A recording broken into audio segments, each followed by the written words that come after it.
Ang tanong ni boss kung tatanggalin niya ba daw yung dating nakalagay na tubig dito sa ating battery o idadagdag na lang. At kung pwede daw sa kanyang battery na YTX ang brand mga boss. So pwede yan mga boss, basta fluid, pwedeng pwede yan mga boss, no? So ito yung ating fluid na ilalagay dyan. Ang tanong mo boss kung tatanggalin, mas mainam boss kung tanggalin natin, no? Tapos palitan natin ng ganito mga boss, ng ating refer fluid na talagang effective to mga boss. Kasi simula nung ginamitan ko siya nito, ay hindi na ako bumili ng bago para sa motor ko. Lagyan lang natin ulit itong ating battery dahil matagal-tagal ko siyang hindi nalagyan. Siguro mga 6 months ko siyang hindi nalagyan. So yun lang, punuin nyo lang mga boss.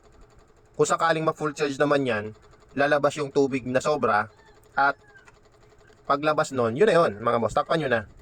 So yun, konti lang pala yung nabawas mga boss idol. So hindi kasi ito masyadong nagagamit kasi pang DC lang to, tsaka pang motor. No? Pang DC setup mga boss idol. So, hayaan nyo lang na ganyan. Ang importante naman dyan ay may takip. At tipan nyo lang dito mga boss para hindi kayo matalsikan ng kanyang fluid. Lalabas naman yung tubig dyan mga boss idol, no? Pero wag nyo sobrahan yung paghigpit. Kasi pag kumukulo yan, may pressure yan, may pressure. So saan lalabas yung pressure niya? Wala, no? Kailangan may singawan siya mga boss idol. So yun lang, sana nakatulong sa